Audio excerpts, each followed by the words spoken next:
All right. Welcome to the Real Open House. Keys to the market with the Netflix effect. Welcome to the Real Open House. I'm your host, Josh Oleesky. Today, we have Michelle Schwartz from the agency, managing partner, featured in Buying Beverly Hills, and top producing agent with over 100 million sales in just, I think, 12 months. Leader, mom, wife, from a PR role legend to now a bigger legend in real estate. Welcome to my show, Michelle Schwartz. Wow, thank you. What a welcome. I mean, that is impressive. Thank you for having me. It's a big, big intro. We have big shoes. And you knew me before any of it, so there's that. It's unbelievable. And to watch this growth and see your name everywhere, see you on my TV. I mean, this has been an amazing journey for you. And it's so fun. So excited for you to be here. Thank you. Welcome. Where did you grow up? I mean, I know we've known each other forever, but did you grow up in the Valley or where? Not in the Valley. Born and raised in Beverly Hills. My dad still lives in the same house that he bought with my mom. Then they got divorced. She moved out. He still lives in the same house. So this is your family house. It's the family house. Yeah, I mean, it's haven't gone very far, you know, honestly. And then when we were buying our new house, when we were buying our first house, I should say, we tried to buy on the west side, and it was like we were going to be, I think the house that we fell in love with, we then learned that the exposition train was going to go behind it. It was like behind the West Side Pavilion. And so I was like, well, that's definitely not happening. You could just imagine like the shaking, like it's like New York City, right? So we ended up looking in the Valley, and it was like our last weekend. I was super pregnant, and we just said, okay, if we don't find a place this weekend, fuck it, we're renting. Amazing. And we did. And your parents are I know your background, they're from Mexico or? Yeah. Yeah. So my dad's from Mexico City. My mom is from the South, from like Louisiana. They met in New Orleans. Wow. And they're very divorced. My mom has since passed away, but my stepmom, who's also been in my life for 40 plus years, is from Peru. Oh. So Jewish, so Eastern European, Jewish, Jews, Mexican, Romanian, yes, amazing. Jewish, Mexican, and how did you transition from PR to real estate? So I've always been this, sink or swim kind of a person. So I had no issues diving into the deep end. I started my own company in PR after working for another company for 6 months. And I was like, well, these girls I could do better than this. Gotta watch what I say.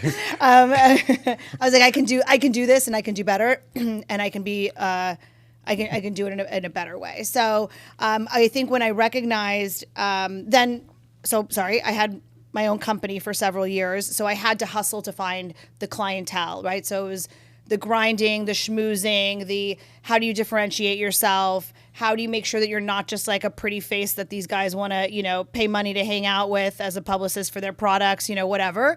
So ran my own company. We did a lot of licensed goods. So we got to use a lot of the leverage of names like, ESPN, Reebok, Playboy, we got some big names that we got to use, Disney, which put us in a really great place. I had another business partner at the time. And then when I met my husband, it was really a matter of I didn't want to hustle to find and grind and be out every night drinking to try to find where our next clients were and events and what have you. So I ended up going in-house for the first time, and I worked for a family friend of mine that had a Hispanic marketing company. And so she was doing it all in Spanish language. Wow. So I went, and she wanted to expand her company into the advertising side. So I came in and I ran the entire PR side, that was ESPN Deportes, that was TJ Maxx. I mean, now we're talking Telemundo? no Telemundo. We were on the show. We were on TV quite a bit doing those like fashion, series and things like that. But, Payless shoes. Like I got like very, very big corporate names. And so I was running the company from the PR angle. You speak fluent Spanish? I speak fluent Spanish. I lived in Mexico City I was actually there during 9/11. Oh, shit. Yeah. What a story. That's crazy. I didn't know that. Yeah, I mean, I was like studying in university, and I'm watching this happening on TV, and I'm like, fuck. Yeah, Mexico City's a lot of fun. Mexico City's pretty epic. My Mexico City story, I was with my buddy Sage growing up, and we went for a press junket. And I'll never forget, we went to Tequila Factory that night. I mean, the party doesn't start there till midnight. Yeah. I mean, that's when you go out. And I just remember, went out, we went really hard, had to catch a 7 a.m. flight. Typical gringo. And I swear it was like, I think it was Sony Pictures, had to golf cart me to the plane. I went right from the airplane. I remember I was... Wait, what press junket? What were you doing? It was for one of the movies he was in, the last one. Who's he? Sage Stallone. Oh, I didn't know who you were Yeah, talking about. so he was in the movie with his dad, and I would go as his assistant. I'd get per diem, and we would just use it for going out. And I remember we landed at LAX. The car picked us up, and I went right to Cedars. Like, get your stomach pumped or what? And I remember that I was in the airplane bathroom. I'm like, sir, you need to take your seat. This is pre-9. I'm like, no, I can't. I can't go back into first class. I can't stop being sick. yakking? I was yakking Oh my my brains out. I was God. like, oh, Mexico City. What a place. Oh, my God. By the way, it's gotten a little more refined since then, I would imagine. I mean, the have food, you been back since? I have not. We were almost going to go now because I had to pivot my trip, but that is... It is spectacular. I mean, Bert the was food just there. scene, I mean, he was telling me the bakeries, the food, the But it's not culinary. only that, it's the service also, the people, like the experience. You have this new and old, like the juxtaposition of historical and then new and fresh stuff. It's so exciting. It's on exciting. our list, 100%. It's on, but you got to know somebody. I don't think it's like just two gringos show up to Mexico City. I mean, you could ask enough people to get your foodie tour I taken need to care do of. that. Yeah. I need that. So Latin world there with PR. Yeah. Carrying your heritage through it. Yes. How did you link up with Big Mauricio? Because I know he's similar background. Yeah, right? so interesting story. So when I was graduating high school, when I was graduating college, my dad says, Mamita, what do you want to do with your life now that you're graduating? And I said, well, Daddy, I'm going to be an actress. And he goes, well, who's paying for that? And I said, you. He says, I'm not paying for that. And I was like, well, then I don't know what I want to do. And I graduated with like a theater minor and a poli-sci major. And I did like a kind of self-created like emphasis on like Middle East politics because that was the part that like interested me the most. And I just didn't know what I was going to do with that. I was like, well, I'll just be an actress, but at least I have like a degree in something else. And Dad said no. And and lo and behold, he was like, well, sorry, I have something in my mouth. He's like, well, you like to talk on the phone a lot. So maybe you should call Mauricio and you can maybe be a real estate agent, or maybe you should be in PR. And I'm like, what year was this? Not to date you or anything. No, but that's yeah. totally fine. 2004, Okay. I think. And your dad knows him from... So my dad and Mauricio's parents, they all grew up together in Mexico City. The old country. So my dad and his dad are still best friends to this day. We grew up traveling with them as a family. You know, when he seemed so much older than me at the time, but ski trips with the families. I knew, Kyle before they were married. So I've been around for a while, but I was always the younger, So, as we all get older, like the gap change, Right. closes up. So I did that before I graduated, or when I was graduating. I talked to Mo, and then I talked to some girls that were in PR, and I was like, yeah, PR definitely sounds like more fun, right? Like parties, travel, like Right. free shit. Like it was just much better, for me at Goodie that time. bags at the end of the night. For sure, right? Events, red carpets, travel, whatever. So that was that. And then when I was working at the Hispanic marketing company, my husband and I got pregnant, and I was like, well, and we were buying a house, and we bought in the Valley, and I was like, I can't fucking drive Like to pencil Santa skirts Monica. won't work anymore right now. Well, no, it was just like we were on Cloverleaf, here in Santa Monica, and I'm like, I'm not fucking schlepping from Studio City for like a 1 hour drive for, at the time it was like people's salaries were getting cut, and I was like, okay, I realized that if I paid for a nanny or put my kid somewhere, I'm not taking care of the kid, but also it's basically my entire salary. Right. So I was like, fuck that. Yeah. Right. So balance. I realized that when we were looking for our own house, my husband says to me, he's like, what about this house? It was like the time of the LA Times, you had to open every Sunday. Mm-hmm. And I'd be like, no, we saw that house. It has the yellow porch with the stairs facing east and the red wall. And he's like, what the fuck is wrong with you? Like, how do you remember this shit? I'm like, I don't know why I have all this insignificant information like stuck in my head visually, right? So he was like, well, maybe you should do this. And I was like, okay. And I think that when we had hired our real estate agent, he was lovely. We knew very little about how to hire a real estate agent, but that's fine. But I think what ended up happening is I started watching him and realizing all of the holes of how PR and the client services is very similar to the client services that are expected in real estate, but also that I could probably do it better. And, empathy, listening, little things like that I've had to do in PR this whole time, right? I mean, I have to make Getting your client's needs. I mean, the client's needs, not taking no for an answer. You're only as good as your last placement, and only as good as your last transaction. Exactly. And then also it's convincing other people to be your best friend, right? Because then that's how you get the placements in certain things. The ultimate salesperson is getting the person in front of you to buy in. Right. I mean, that's just the bottom line. And not let them believe that they're buying in. Right. Right. It's the subtlety of that. That's the second part. So when I realized that there was those holes, I was like, yeah, fuck it, I could totally do this. And so I got my license while I was pregnant, and I knew I was not going to be coming back to the PR world. And I called Mo on like a lunch break, and I was like, guess what? I'm pregnant. He's like, Mazel Tov. I'm like, yeah, cool, but that's not why I'm calling. I'm calling because I'm getting my license. I want to get out of PR. And he was like, get your license. Come see me. Anything you need, I'll help. This is in Beverly Hills. This was in Beverly Hills, yeah. But he's like, whatever you need. So I ended up going in there after I got my license. I passed the test, and I went in. He goes, okay, what do you want? And I go, well, I don't know. And he's like, well, do you want to be an assistant? Do you want to be an agent somewhere else? Like, what do you want my advice? What do you want? And I was like, I think I just want to I want access to you, and I want to shadow you, and I want to be a sponge and pick up everything that you can teach me. And I'm like, I don't need to be an assistant. I don't want a salary. I don't want any of that. I'm like, I just want access, and I want to like follow you around, and I want to be the next you. And he goes, I'm in. And that's how it started. Yeah. And I was the first like non-family member that was on his team. Unbelievable. Yeah. Because, I mean, Reebok, ESPN, Disney. I mean, these are big brands. This is not just your mom and pop little shops. Yeah. And PR, I think real estate has so much to do with marketing. Yep. And social media now. And, I mean, it's a different world than when, early 2000s, 2010 versus today.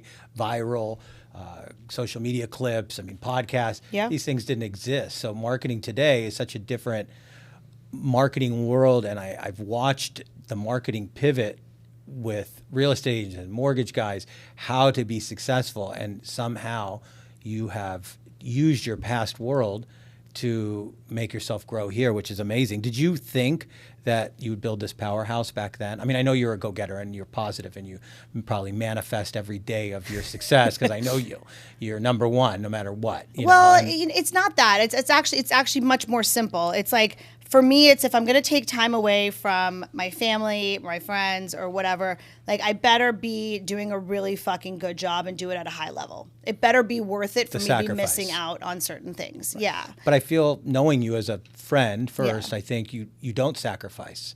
I somehow find some space. You always, I mean, our kids played baseball at the same park. You're there. Your sign's in the back. I mean, this is years. Yep. You never miss stuff, which is impressive. I did a lot. Okay. I did a lot. To the outside, I didn't think okay. you did. In my eyes, compared to other parents, my dad never went to one thing of mine my whole life, and he was self-employed and, ran a diamond business and would say, I could never come to your Christmas show. It's Christmas. These types of things. Yeah. And, missing your kid's stuff, of course it's going to happen, but you somehow balance and built this powerhouse for your family. So in the long run, the schools, everything else, it's I think the reward that you put all this work in is worth it. And I definitely knew that I was going to grind, and I was going to grind for a while. Yeah. I think, now we're entering into like my 16th or 17th year of doing this. I know that probably my business model is not what everybody else's, but mine is, complete repeat and referral business. And I don't go on listing appointments. I don't get calls from random people. I actually usually say, like, I'm just not your person. Like, I bat zero, you know what I mean, at any listing appointment of somebody that doesn't come referred. You're not farming. You're not. I'm not. Right. I'm not doing any of that. And I mean, it's worked for me, but I think when I recognized that it was really a customer service based business, not a sales business. Marketing is one aspect of it, but it's really customer service, because if you don't have the ability to give somebody bad information and still walk away winning, then you're not a good communicator, right? And you totally missed it. Yeah. And I feel like, my job is I'm not a magician. I can't make shit happen. I can't make anyone buy something for the price that you want to sell it at or vice versa. I'm just here to facilitate and protect you along the way. But I'm going to be honest, right? I mean, my favorite thing to do is to tell buyers, don't buy this house. This is a no. And they're like, wait, why? And I'm like, because I don't want to resell this in 5 to 7 years, right? Yeah. And they're like, oh, okay, And I believe that's why success. You've got the success you have. I mean, hopefully. I'm a mortgage guy. I've been doing this a long time. I told somebody today. He's like, oh, let me pick this product. It's interest only, and I'm like, no. It's not good for you. I'm like, rates on a conforming normal loan is so much better. You're going to save what, $50 and just pay interest. Right. Take the lower loan. Who cares? It's better for you in the long run. Right. Yeah, your payment might be $50 more, but so what? That's But that foresight is really important, right? Because then 4 Starbucks cups. But then you're also with them for life. Once they see the big picture, they're like, oh shit, like they didn't let me get myself into a hole. Right. They cared more about me than they did just executing the deal or whatever it is, or finishing the deal, getting paid like that. Yeah, that's when you have like a lifelong advisor. Totally. Well, let's jump into the nitty gritty here of the we're old not there yet? Netflix. So I watch a show, crazy stuff. Okay. I want to know, first of all, how did they approach? Like, at what point did someone say, okay, you're going on camera, you're going to have a big part in this season? You mean, when did I say it to myself? Was that how it happened? I mean, did you say? Yeah, very much. Okay. So for first season, they didn't really know like what the concept of the show was. So they did a wide casting, probably about like 150 agents that they met with several times, and then they narrowed it down and created the show. I remember when the show came out, like I was very unimpressed. I found it odd and like, just discombobulated. Yeah. And like, it's like, there's no real, like, again, like as an actress, right? And as a reality TV aficionado as well. Bravo. Like, I mean, are you Bravo, okay. E, like, one of my favorites was Wild On, right? Back in the day with Brooke Burke. Like that was the craziest, best show ever. Anyway, but you got to know, like, there's got to be stakes, right? Like, there's got to be, like, what is interesting? What is the cliffhanger? What are you interested as a viewer to see? Like, what's going to happen? Yeah. And, like, how is this going to pan out? And I just felt like there was very little of that. I felt that there was, I felt like they did casting with people that weren't producers, like, they're not, like, producing business. And so, like, and the stakes of the people that were the producing business were, like, I don't know. It felt like a boys' club, and it felt very like disingenuous as far as I was concerned. So, I cut to they waited way too long. I think they waited like 2 years before filming again. And one of the girls that's on the show, Allie, and I, we were working on a deal with a mutual client, and she said, "Oh yeah, they're circling. They're coming back around. They want to meet with people. We're going to start filming season 2." And I was like, "You got to get me on." And she was like, "Yeah, I'll talk to them about it." Well, then I had okay. So I had personal losses in my mom passed away, my sister passed away within a month of each other, and then it cut to like the first Passover Seder at my house, and I'm cooking, which I do every year for like 40 people. It's my happy place. And my in-laws, who have several homes in LA, made it a point to show me or tell me that somebody from the agency had reached out. I remember that episode. To try to sell the house, because we had pulled it off the market because we were fixing some stuff, and then we were going to put it back on for lease, no less. And so I got pissed.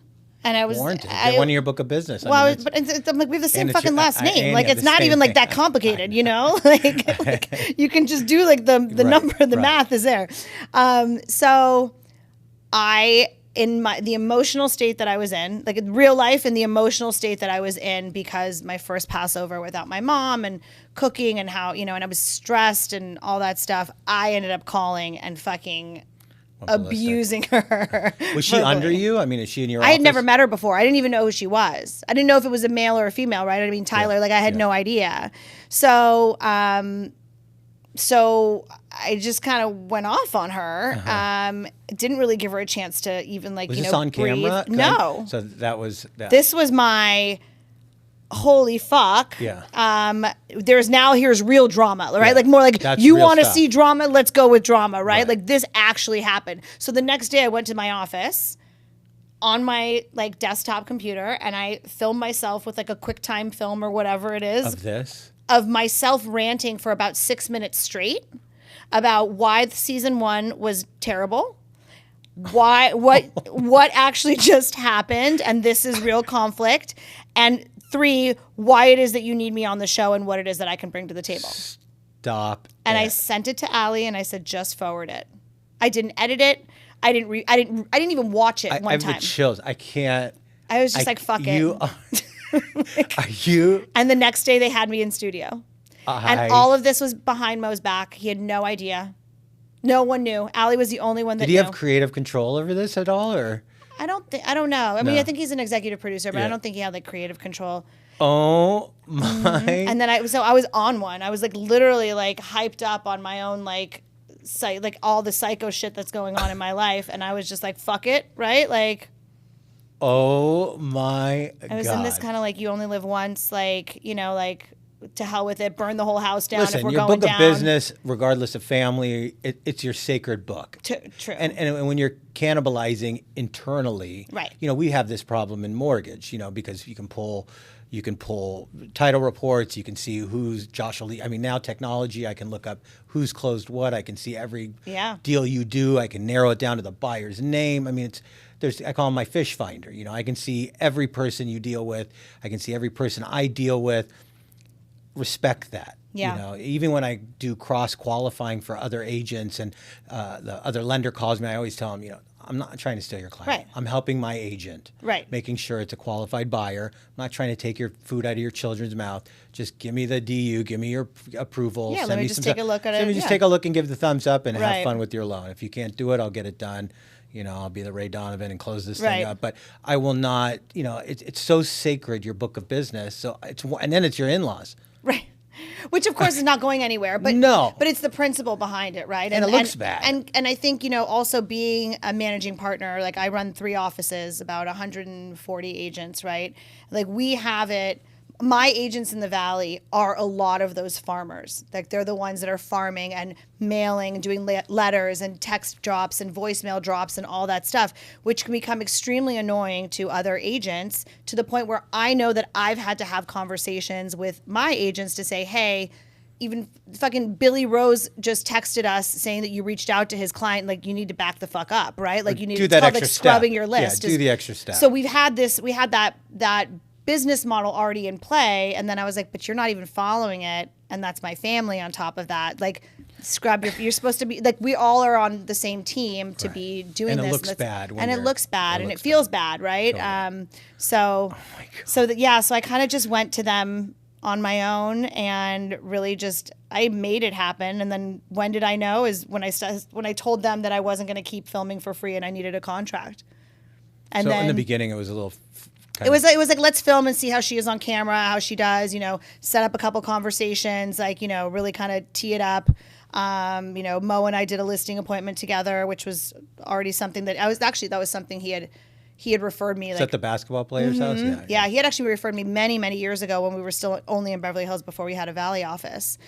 So I had that That was a relationship good for party a lot of house. people. That was a great house. I mean, That it's was- like out of blow. You know what I mean? I Like, it's like- I gotta say, I didn't think about that, but I thought Yeah. about it when I saw that house. Like I was Dirk Diggler. Yeah, definitely, definitely. So has this impacted being on the show, your business today? I mean, you definitely got in front of a lot of more viewers, more PR person. A lot of people don't like me, and that's okay. Yeah. It was a little hard at first. I mean, look, I got a master class in reality television, right? Yeah. I was the villain. I was an asshole. I was emotionally charged for my personal life and everything that was going on. I was on a fucking mission to get on this show and to figure it out and to make sure that I was on it. And I made there are a lot of mistakes, but if you turned to me and you said, hey, like, would you do it again? Like 100% I would. But I've also learned so much about the way that it flows, right? And the things that I could have done to better myself in certain positions, and, you know, made sure to have more fun and engage in a different way. But But that was how they set me up, and that was, where it was. I was definitely, blind. A lot of those reactions are real, blindsided by a lot of those things. Felt very unliked for a long time by some of my peers. It's a very different situation now. I mean, me and the girls are we have the best time together, legitimately. So personally, the scrutiny and the trolls and all that stuff, it was hard at did first. affect you? I mean, really? Yeah, for real. Yeah. I mean, I had to turn off comments and stuff like that. But also, I kind of knew it. I knew, if you've been watching the Umansky family all these years, then of course, who is this fucking bitch that comes in and now is trying to trample whatever. So I understood, but I also understood, or I went into it knowing also the other side of it, which was that, look, I'm a woman in my 40s. There's no one else on the show that's at my age that does the volume that I do, that is in the company position that I'm in, right, as a managing partner, that has the relationship with Mauricio the way that I do. A lot of me being part of the show made perfect sense, at least the way that I was saying it. And I knew that anyone who is a professional, who is older, who is not a reality, keyboard warrior, whatever, I actually believe that there's a lot of professionals that looked at me and heard the things that I said and were like, she's absolutely fucking right. Yeah. Right? The concept of the nepotism and what have you, and the earning of the growth, and being a woman speaking up for wanting her position in corporate and in the working world, I think is also, we don't see that very often. So I knew that my position or my take was going to resonate with a group of people, and I believe that it really did. And I get a lot of messages about that as well.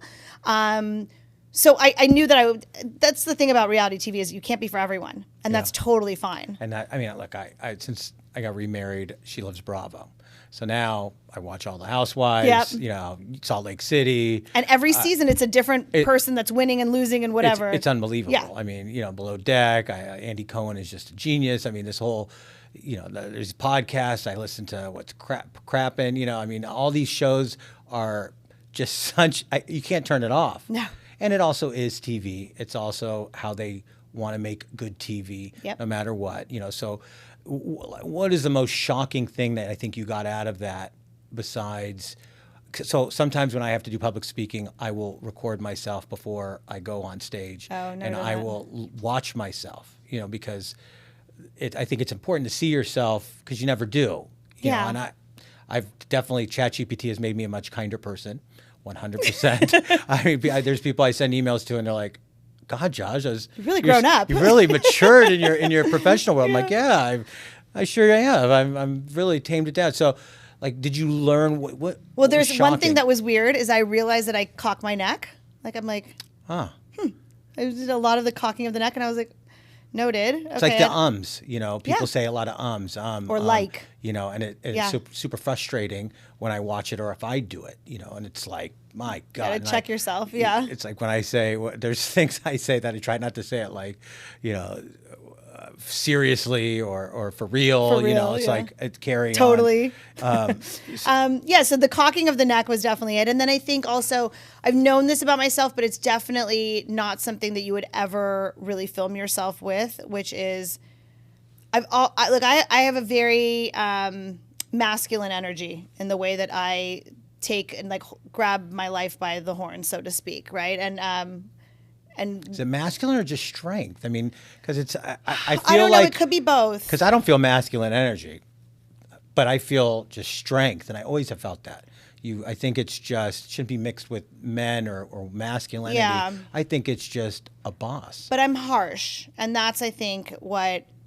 I am harsh. I'm harsh with my kids. I'm harsh with my husband. I have to check myself all the time. But I think seeing that, where I think that I'm genuinely helping and saying something that's not bad, the way that it came across to whether it's Alexia or whoever, the way that they internalized it, and by the way, that part was real. I was like, fuck, I got to do better than that. That's not the way that I want to come across, because my absolute intention is nothing but goodness and help and support. But if that's how it's coming across, then I gotta fix that. So that's a lot. Was there self-growth from that? For sure. For sure. But I did really like my hair and makeup girls throughout the season. Your glam, the glam. The glam was fun. I mean, did they provide you clothes, or it's all you? No, we Always paid for wondered. everything. Yeah. But they give you hair and makeup. No, No. they only reimbursed for the confessionals. Wow. Yeah. Interesting. The agency. The agency. So, wow. So when I think of the agency, I think of this brand, this boutique brand, boutique giant, because it's really that boutique, like little shop that is now everywhere. I mean, you have 3 offices in the Valley, which didn't exist 10 years ago. Yep. You have a big hand in that growth. And funny story. So one of my first interactions with the agency was at Big Bank. Billy Rose had a project and said, we want the Big Bank to finance this. We had some condo stuff. So we suited up, went to Beverly Hills, a few of my guys, my boss. I'll never forget, we're sitting in Beverly Hills and get around the round table, the big conference room. There's so Our modern. first office or the second one? The one by the Mercedes dealership. Oh, that's our current office. Okay. So we're in the room, and this got to be 2012, 13. Yep. Billy Rose walks in. I feel like Steve Jobs just walked in. He gives me that Steve Jobs. He has a really beautiful presence about himself. Very Steve intense, Jobsy.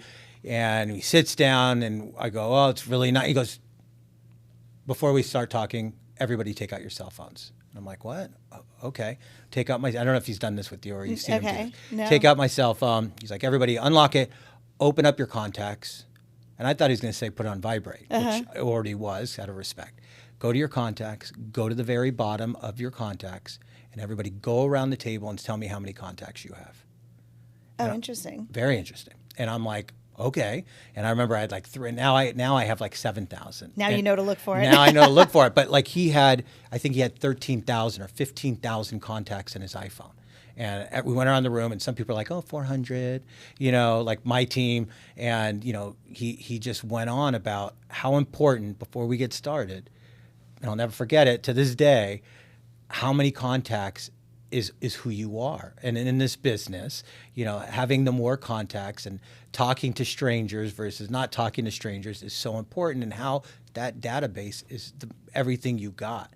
So that's my agency story. And I just felt like, he comes from the tech world, right? Or no, he comes from the design world. Design. He comes from the attorney world. He comes from also the talent agency world. So in between being an attorney and a talent agent, and now real estate agent, knowing the amount of people that you know is the utmost importance. It's your wealth. Yes. I mean, I think that's everything. So that's pretty cool. That's my introduction to the agency. That's cool. Did you get it? No. Oh. No. We didn't get it. It's worth a And shot. it wasn't anything that it was something with the project, and Got it. just dragged on and whatever. But I feel like the agency versus others, there's no comparison. I don't want to talk smack about other people, but I just feel like that is so special. And I go to your open houses. I follow, for example, Stephanie Delgado. I was with her last night. She's so fun. Unbelievable. Yeah. And Her growth is growth, and out of this world. Their production value. You look at people's posts, their social media, and when I look at it, like we were joking on another show about agents that go to Zara and get a suit and put techno and music, and then I look them up on my fish finder, and they don't do any business. Yeah. These guys do business. Yeah. They all close loans. Well, that's what I was talking to an agent yesterday. I was loosely trying to recruit her in our South Bay office. And I said to her, I said, what really makes us unique is that you can walk into, as opposed to walking into a Rodeo or whatever, whoever, Coldwell Banker, you can walk into these offices that, are somewhat dinosaurs, and you'll have maybe 1 or 2 pillar agents that are basically holding up the house, right? And all the younger agents are just dying to become like them, right? And so they're constantly asking them questions, which is totally fine and great. But for the most part, there's no incentive or need for these pillar agents to mentor or bring up these other agents, right? So it becomes a little bit more of a thorn in their ass when, they're kind of constantly other people are asking them for stuff. Whereas we are a house made of pillars, right? All of these pillars, all of us are pillars. So all of us are strong, producing agents. You have very few that are not. And we don't have training program, et cetera. So we don't have very new agents. But my point being that as someone who's a pillar in an office, like the idea that you get to work alongside other agents that are pillars, that are strong, that are producers, it forces you to level up, because all of a sudden you're now looking at these other super successful people. Like you're not the ones that are like scratching at the door, but you're really making sure that you can stay at the highest level so that everyone is all winning together. And the amount of business that you're able to do just by sharing of information and working with other people that you trust, that you know that their clients are solid. Like you don't even have to ask me for my proof of funds, because you know that I'm not working with a piece of shit client that can't afford it, I think it's collaboration over competition. Correct. Right? And that's different than that's different than the other firms. Yes. And like to your point, if you're the best tennis player in the league, you're in the wrong league. Right. And I think that drives you. I know it has in my past, and why I like being on a challenge, being on a team that I'm not number one, because it just makes you grow and push and push and push. Yeah.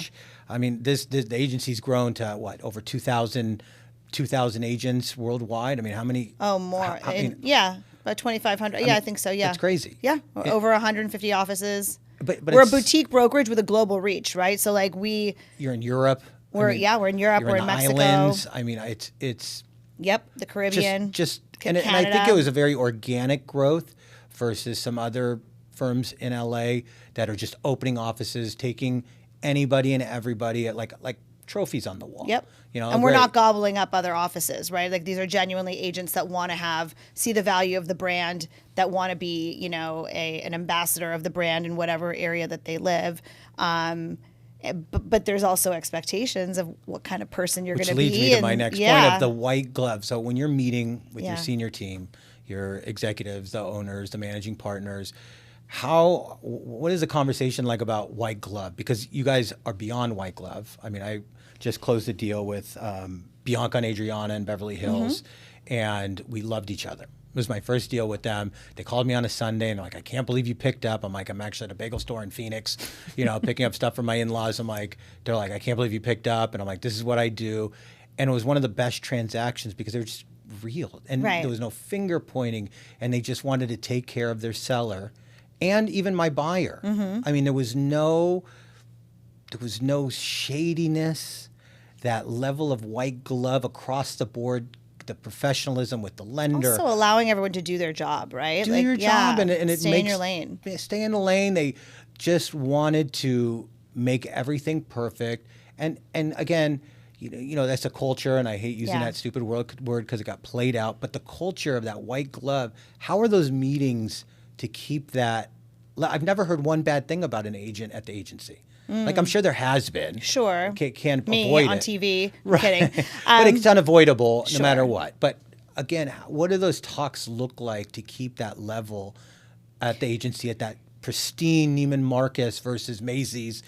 Because that's what you guys are. Right. Well, I think it's several things, right? When it comes to the marketing, right? Like, you're not allowed to do photos with an iPhone, right? Like, you have to have a certain level of photography and videography if you wanted to even be on the company website, right? So there's that level. If you wanted to be pushed out on the company Instagram, then it also has to be of a certain level. So not even the price point of the house, it's a certain level of the quality. And this is set rules. This is like. See, I didn't know that. And it makes sense because your production value, like I go to your open houses, and there is an actual Canon, Sony microphones. Yep. I mean, legit edited quality. Yeah. A production level, not like, a little stupid foamy microphone wobbly on. We do some of those too, but still, I mean, it is another level. So that's actually it's a requirement. Some ground rules. It's a requirement, yeah. But I think also if you go back to the story that I was telling, even about the farming and what have you, right? So like all of those things are also how we kind of keep each other in check, right? It's like, hey, look, we have expectation of like, you're not going to be cold calling my client and we just sold a house a month ago. Don't email them and ask them if they're looking to sell, right? Like, let's just not also be idiots and make all of us look bad, right. Especially because we are a culture of collaboration and a culture of, the phrase is like the rising tide raises all the boats, right? So I love that. The rising tide raises all the boats. So it's like if we're all working up and we're all going to win, right? So we don't want we don't want anything like that to like hold us back. And so if we can all just kind of adhere to a certain level of expectation of behavior, of customer service, of marketing, right, then it makes all of us look good. It gives every one of us the opportunity to go to somebody who's not familiar with the agents, or even a new agent, to go and try to get a listing, because it's like, this is the expectation that you're going to have. So it's that, and then there's the collaboration, right? Again, we don't have like newbie agents. We don't have a training program. So conceptually, you're coming in because you're either coming in as under a mentorship with a successful agent, and they're teaching you the ropes, and there's a mentorship program that they have to go through. That's a company platform, not a platform. Pardon me. It's a company guideline, right. Like a handbook, like an outline of but there's also an understanding of certain things, and this is when you get to move on, and this is when you don't, and these are the expectations. So I think, once you start learning, then you also start realizing that the collaboration is so much more important, and the opportunity to, if I'm listing something in Santa Monica, maybe I'll bring in Billy Rose for it, right? But if I'm listing something in Calabasas, maybe I'll bring in Emil, Hartunian. So it's like we have this ability to work together. I went on a listing appointment with Craig Nizick, who's one of my Valley partners, and it's like, it's in a gated community right next door to my gated community. And he was like, you mind just helping me with this? Because, like, I don't have to schlep up here all the time. I'm like, fuck yes. Like, I don't mind. Right. It's a piece of something is better than nothing at all, right? And so, and even I'm not too proud to take, whatever, a 40% or a 50% split, or give somebody else 50%. If that means that I can do, right. if I can make more, it's like you churn and burn, right? Yeah. And like, the busier you are, the more people are attracted to you, I also think, right? It's like Definitely. Also the law of physics. So Maurice, you have a big call. You need these big guys to come in with you. They always are there for you. Absolutely. I mean, I have to work around their schedule, but absolutely. Of course. But I mean, absolutely. That's the there's a listing appointment. If there's a need to have somebody, if I need to run an idea by him, like 100%. So that collaboration is company-wide. It's absolutely. But not only that, it's like, it's not just about Billy and Mo, right? I mean, I have hundreds of other professionals that are spectacular in their each individual like element and angle. Like, we have a beautiful, wonderful, wonderful agent. I don't know if you know her in the Valley, Andrea Korchak. She's prior, she was an attorney, right? Like, I can go to her for any law question, you know what I mean, pertaining to this. Like, I don't have to go to Billy just because he was the attorney. So it's like, we have access to all of these people, and everybody wants to help each other. We all pick up the phone for one another. We have group texts, and we have, whatever it is. Hey guys, I want to run something by you. What do you think about this? Or how would you, and we have our office meetings as well, which is a little bit more intimate, but we're constantly sharing information, best practices, ideas of how to handle and rebuke certain, certain challenges that we might encounter, whether it's good to bounce off each other. Yeah, of course. New agent walks in your door. What's your biggest number one value prop for the agency to the new agent that is looking to make a move? Well, first of all, you have to have there's a barrier of entry. So a minimum production level, and it has to be consistent over the last, 18 months to 2 years.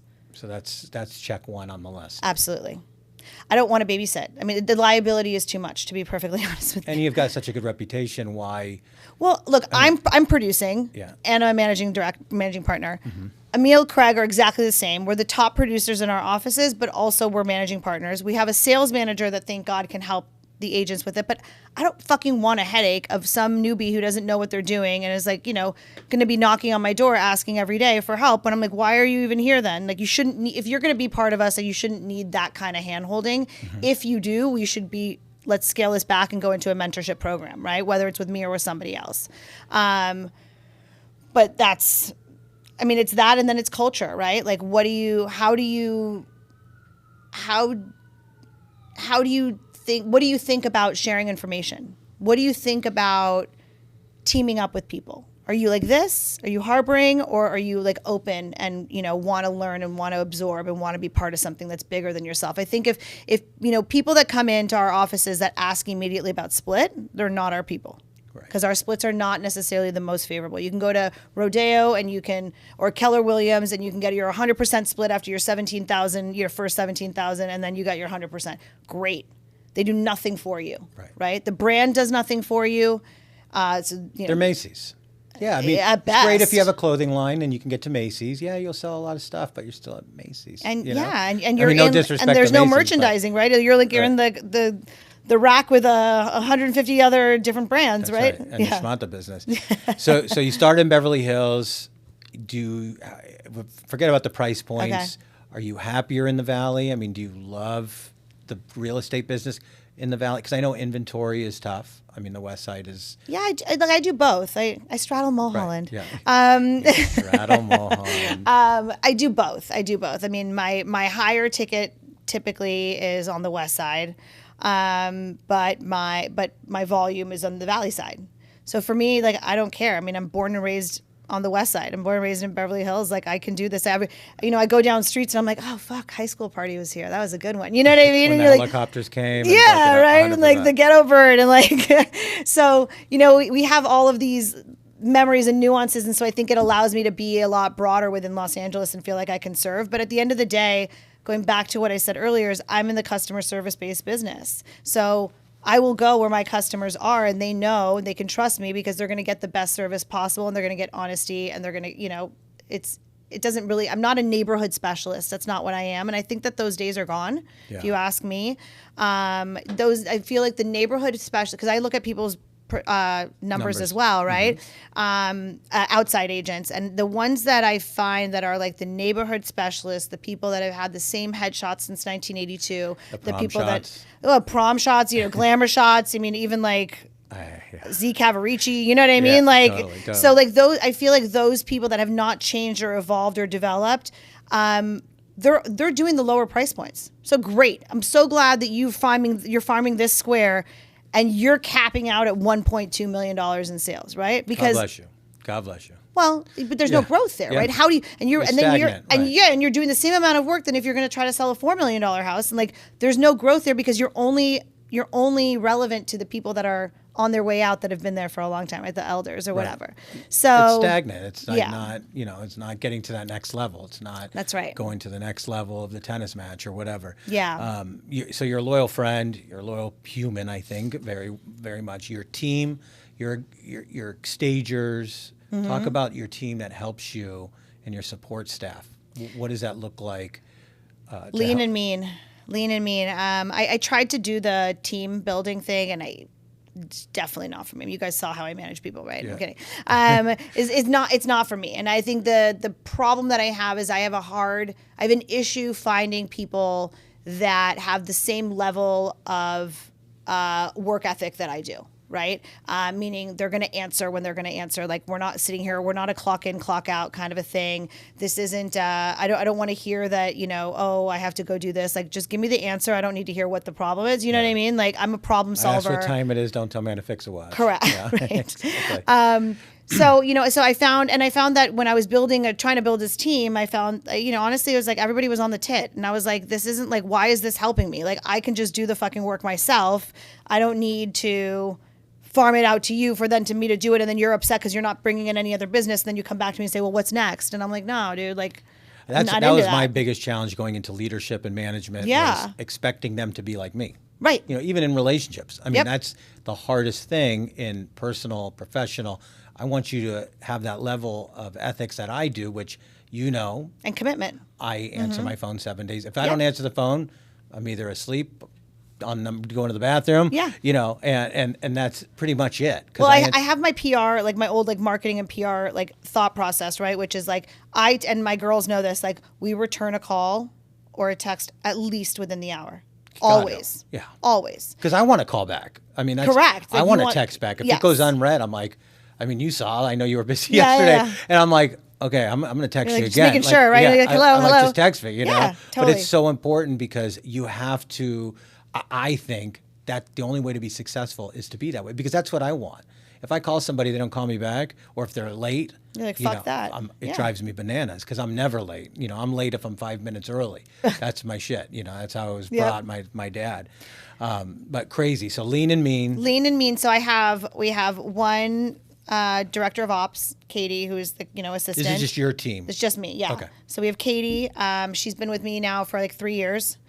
She used to work. She was an assistant for another team in Beverly Hills, and I just don't think that they didn't have systems in place. Katie's probably my fourth assistant, maybe fifth. But and then before Katie was Adrian. Adrian is now an agent with me. She's been with me for I think like 7 or almost 8 years, straight out of college. And she's my little mini me. She's also like a firecracker, like a little bit like me, like the masculine energy, problem solver. Like we don't want to hear the problem, we just want the solution, right? And we don't present a problem to a client without a solution. Figure it out. A figure it out person. And so she was great. She was my assistant for like 4 years. And then I was like, come on, Birdie, we got to like launch you off. Right. We got to launch you off. Yeah. So she's working with me. We tend to just honestly, I do the majority of my deals with her anyway. It's easy. It's fun. Again, repeat and referral clients. And so they all know her by now, which is great. Because they had interaction when she was your assistant. Yeah. So it's plug and play. It's just the three of us really. And then I have a couple of other people that like I mentor, I oversee them. But as far as like the core, like this is the nucleus of what it is that we do. So yeah, we do a lot on text message. I don't know how you communicate. Like we are group threads galore. Yeah. And a lot of that is, I want Katie to be a fly on the wall and just listen to everything that's happening. And when I say, great, we'll get back to you on that scheduling, that means that she's doing it, right? Like that's not me. Yeah. So it's about being able to use our time wisely and making sure that everybody has eyeballs on stuff. Yeah. Amazing. Well, my favorite part of the discussion show is my rapid fire time. Now it is rapid fire time. Craziest open house experience you've ever had? Oh my God. I know everybody gets thrown off because this is something craziest open house. You walk in, somebody's naked. They're smoking weed. You walk in, that's a good one. Crazy. Yeah. I definitely have had to pick up chones and put weed away, make beds. I've literally had to do all that. Do the dishes, right? All of it. Stuff in toilets that we've had to do. Like this is not glory. Glamorous, I should say. There's that, but then there's also I think. I don't know. Sometimes the coolest open house experiences is when like someone that you never really expect to come in and you're like, oh fuck, that's so and so, right? And that's a good one. I love it. Yeah, so we've had a couple of like DJs come into our open houses, and I'm like, oh man, like I am like totally like. Gobsmacked. What neighborhood will explode next? Depends what price point are we talking. Okay, I'll tell you honestly, Lake Balboa. I've been talking about Lake Balboa for ages. Really? Well, with the Olympics and with the modifications that are going to have to come because it's going to be at the Sepulveda Dam and in the Sepulveda Basin, pardon me, like they're going to be doing a couple of the things there. So I think that the infrastructure is going to be increased. I think now the city has just recently approved the underground subway under the 405, right? So that there's a train. Like I think all of those reasons, anything that's up and down the freeway, I think is going to be, especially in the valley side, is going to be increasing tremendously. And you can it's still entry price point for a great house in Lake Balboa, and you're super central. 8 to 1.1. I mean, those little houses. Easily. Amazing. Yep, and there'll be great investment and rental opportunities if you have an ADU on them. I think those will be rental properties for life. Biggest buyer misconception? Oh, that the most important part is finding the house. So if you find the house and you send it to me, now you want to break on the commission. Like, are you fucking kidding me? That's like one piece of the puzzle, and that's the least important piece almost, right? Because we're talking about a contract, we're talking about finances, we're talking about inspections and, managing the expectations. It's not just about finding the house because it looks good and you saw it on paper. I love when clients are like, I don't need an agent, I'll just go to Zillow. And I go, oh, so next time you get arrested, you need to go to court, you're just going to represent yourself? Mm-hmm. I say that all the time because you don't go to court without an attorney, right? No, of course not. Right. So could you imagine if it was like on the same theory of what they tell us, like, well, if I found the house, then can we get a discount on the commission, right? Or can we get some money back? It's like, okay, cool. So if you come to me and I'm the attorney and you're bringing me a case because you're the one that's in the situation, right? On that same theory, the attorney should be, I don't know, like whatever. It's stupid. So favorite Bravo show? It's Real Housewives. Which one? Like almost all of them. All of them. I mean, I literally, my husband's just like, I don't understand. Do you do them all? Do you do Miami? I do them all. Oh. Like, it's bad. Does your husband watch it with you? No. He thinks that he's just like, I don't understand why you watch grown ladies yelling. And I'm like, you know what? Because for me, it turns off my brain, actually. It's my zone out. 100%. Otherwise, I'm playing backgammon with my son on my phone, or I am watching Bravo. But don't you also feel like a better human and a better friend because you're like, whoa, like, like I don't have those people in my life. I'm doing really good. And did you see who died today? Yes. I can't believe it. I mean, I'm not surprised. I mean, But I thought it was just weed and pills. So, like, what did he do to overdose? You know, when I saw his face, and we're talking about checked out on Salt Lake City, Crosby's, Mary's son, Robert's Jr. Unbelievable. I mean, first of all, that whole story is a little messed up. But besides that, you saw his face when they would talk to him. I think it was more than what than it was leading on. Yeah, because he was a zombie. I mean, and he was white. He was like pale white. Yeah, and pasty. Just, that is terrible, just crazy. Who's your favorite mortgage guy? Oleesky. And out of rapid fire, final advice for buyers and sellers for 2026. Buy as soon as possible. I think that the market's going to get. I think we're going to get a lot more buyers in the market. I think you would agree with that. Yep. Your rates are going to continue to come down. We're never going to, and this is also the thing, is you need to fucking realize and hang your hat on the idea that you're never going to get 2 or 3% ever again. If we get to 4 in the 4s, then that'll be amazing and a miracle. Close. Yeah, I locked a guy in at 5.375 on a 7-year arm with no points today. Amazing. Amazing. Amazing. I mean, that's amazing. That's amazing. And I didn't even, you didn't even have to try. Right. Right. And that was like just off the book. That was not even a pricing exception. That was nothing. So I think we're going to get there. And I think when rates drop, affordability obviously goes up, which house prices will go up, which more demand. People couldn't afford a house a couple years ago at 7-8%, can afford one now. So I think it will definitely boost in 2026. Yeah, I think we just got to make sure that our city doesn't crumble from a political, from the infrastructure and like the political standpoint. I'm seeing this as very grim, honestly, of the city right now. And I'm born and raised here. I've never seen it this bad. My brother's the CEO of the LA Mission downtown. Oh, really? Yeah. Which is, we've done a lot with them, actually. When you go look at Grimm, I mean, go walk Skid Row. Disgusting. I mean, and the grants and how late, I mean, I probably shouldn't bring this up, but how late payments are for these grants and things like that are just. The mismanagement is just. It's tough.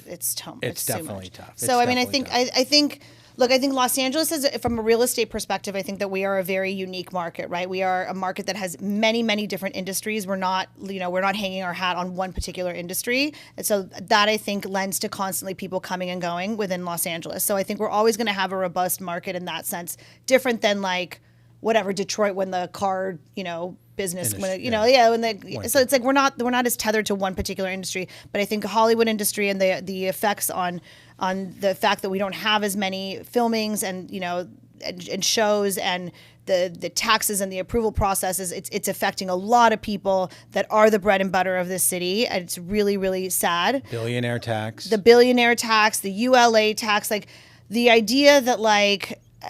It's just a lot. So Radford's in foreclosure. I mean, what do you think is going to be there? I think they're going to knock it down and build houses. I mean, what's such an amazing space of land? I mean, what are you going to do? I mean, it's iconic. I don't know how. I mean, but it's in foreclosure. I mean, the guy it went under. So I'm wondering what they're going to do. I mean, that's a piece of land of. Well, for sure, it's going to be for low income housing and for old senior housing and all the things that everybody wants, right? It's going to be. Which I'm not opposed to them, right? Of course, yeah. It's just that seems to be the only thing that we hear, right? And so there's not even this like bettering of the city. It's about like. It's games of whack-a-mole is really what it is, and I feel like we go with an idea without thinking about the repercussions. I mean, even the whole thing about how new construction wasn't allowed to have gas appliances anymore because they wanted to go all electric, and then they reversed it, and they're like, "Oh, just kidding. We realized that like the electric is not as good for the environment as the gas." So you know what I mean? Like, so stupid. Like no one's thinking. So stupid. Well, the billionaire tax, that's the biggest backfire on the planet. Look what that did. Yeah. I mean, that just. Well, it hasn't been passed yet. Right. But you know how many people already precautionary moved? And I mean, I just. Many of my ultra high net worth individual clients. Oh, yeah. I mean, every billionaire is like, peace out. I'm just going to go across the state lines to Nevada or Florida. But they're trying to estimate your art, as your net worth, your wine collection, everything you own. They want to see where your country club is. They want to see where's your cell phone bill. Are you calling people? Are you still, you still have that country The amount club of membership? scrutiny is crazy. It's ridiculous. But also, we don't have the infrastructure for that anyway. No. We don't even have the infrastructure to figure out our streets. Like, what do you No. mean? You're gonna hire I got people a broken for that? rim. my stupid Tesla tire Yeah. is broken. I was in Cabo like 3 months ago. I'm gonna tell you, it was one of the nicest roads I've ever seen. You know what I They're mean? constantly paving it, yeah. I mean, it was gorgeous. I was like, Perfect. it's not a rough road. We're like, our streets are like Yeah. a third world country. I mean, but it's not. It's worse. Yep. I've been in third world countries where the roads are amazing. Yep. So it's crazy. Michelle, I agree. where can we find you online? What is your...